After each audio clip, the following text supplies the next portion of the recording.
Eu acho que a pandemia ela deixou muitas marcas ruins, muitas percas, muito tudo, assim. Tudo de ruim que ela tinha que fazer, ela fez. Não tive tanto foco no estudo porque a gente estava realmente pensando em como a gente vai continuar daqui pra frente, né? Como que a gente vai sobreviver a tudo isso.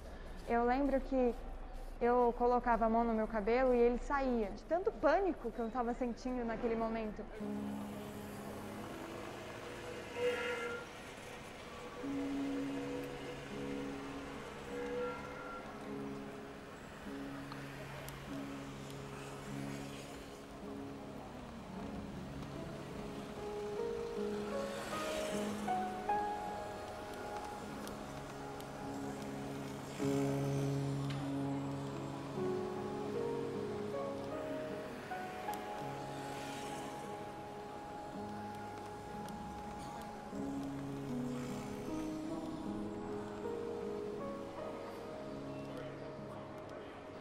Quando começou a pandemia, eu fiquei agoniado, tipo, era algo novo para todo mundo, para minha família, para meus amigos, então, tipo, eu não sabia o que ia fazer ou o que ia acontecer. Para nós, é aquele negócio, né, ia durar 15 dias, uma semana, mas estamos aí, né, quase 2 anos, se não me engano, por aí. Então foi algo realmente assustador para todo mundo. Eu era uma pessoa, assim, cheia de sonhos. Ir pra escola era a coisa que eu mais gostava na vida, tanto que, tipo, às vezes minha mãe pedia pra eu faltar. E eu não faltava. Só que depois que tudo isso começou, eu fui me perguntando, assim,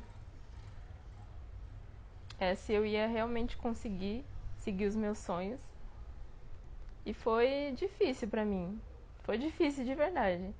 Eu fui parando de acompanhar as aulas porque eu não tinha saúde mental pra isso. Aqui, sabe, com a internet que eu tinha, com os recursos que eu tinha, não dava.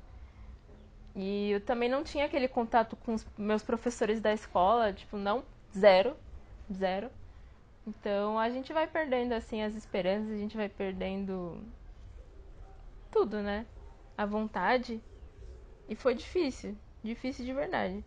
Infelizmente, a minha mãe teve Covid-19, e foi, acho que, o pior momento da minha vida. Que foi bem no pico do Covid.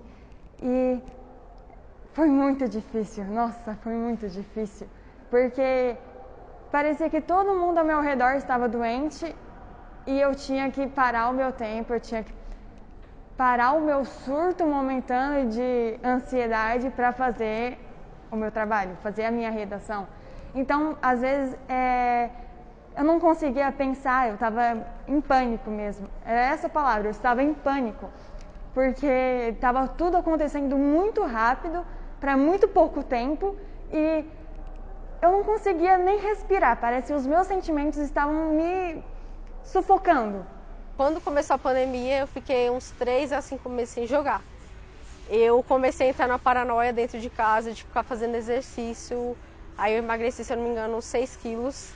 Aí depois que eu voltei a jogar bola, eu comecei a ganhar de novo. Mas fiquei muito preocupada, porque assim, o futebol, além de ser um esporte que eu gosto, é uma coisa que tira as preocupações da minha cabeça. E assim, é uma coisa muito relaxante para mim fazer, é uma coisa que eu gosto para minha saúde mental e física. Não tinha vontade de fazer nada, eu não tinha esperança pra nada, eu já tava na minha cabeça, putz, eu vou terminar o ensino médio, eu não vou conseguir um emprego, não vou conseguir fazer nada. Mas depois que comecei a ir presencial para a escola, as coisas mudaram e agora com as aulas presenciais do ensino médio também, foi uma coisa que me ajudou bastante. Apesar de ainda faltarem bastantes coisas assim na escola, muitos professores não estão indo, a gente acaba no final de 2021 foi aula vaga assim o dia inteiro, né?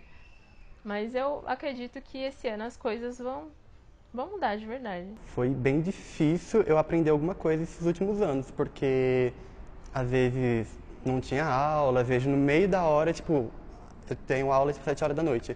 Assim que a gente ia entrar lá, a diretora aparecia e falava, não vai ter aula, alguns professores não participavam. Meu professor de matemática, ele toda hora tinha que parar a aula para chamar a filha dele, tipo, olha, eu não estou conseguindo, me ajuda aqui que deu tudo preto. E aí ficava uns 30, 40 minutos e acabava a aula.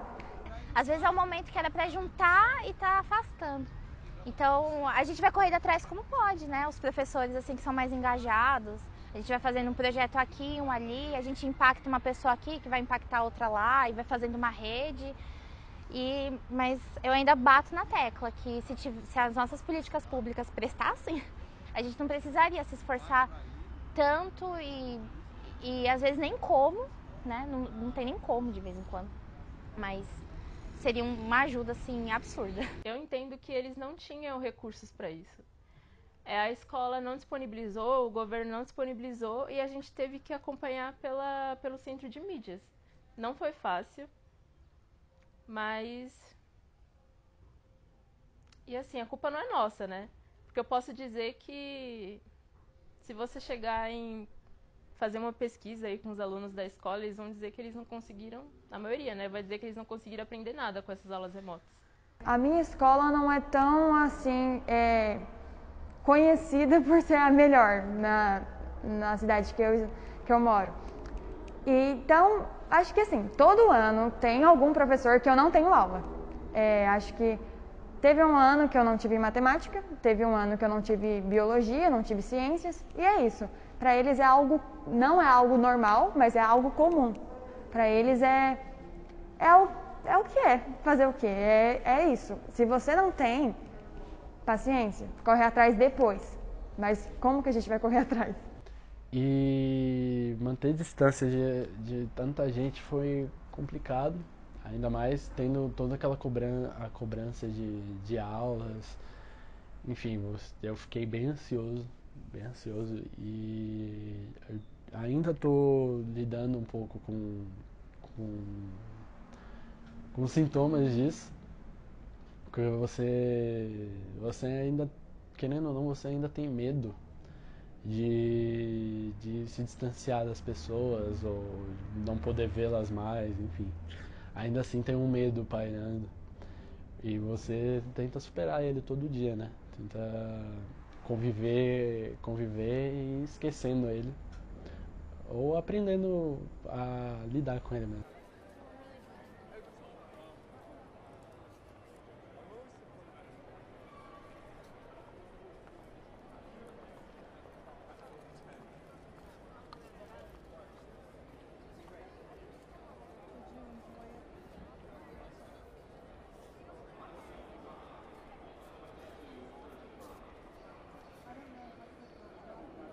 Como é que eu atinjo esses alunos? Como é que fica essa disforia, né?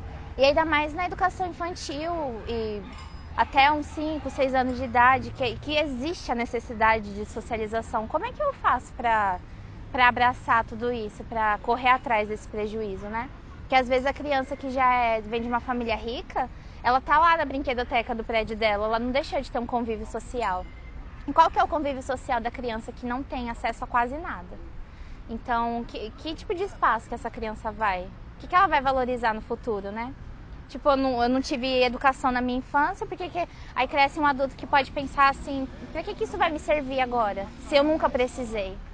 E aí entra o problema da educação, né? Como que a gente mostra que a educação tem valor, né? Tipo, numa realidade que as pessoas crescem sem e entendem que elas sobrevivem sem. Então, quem sempre teve vai continuar tendo. Isso é independente da pandemia, independente de qualquer outro tipo de catástrofe. Eu acho que daqui pra frente a gente vai finalmente assumir essa desigualdade, começar a pensar o outro como cidadão, que é diferente, ou a gente vai para um caminho de que todo mundo vai se distanciar ainda mais e quem está em cima vai continuar pisando em quem está embaixo e a gente vai cair ainda mais num país desigual que vai ter gente que não vai ter acesso à internet e a coisas mais básicas quanto comida e água.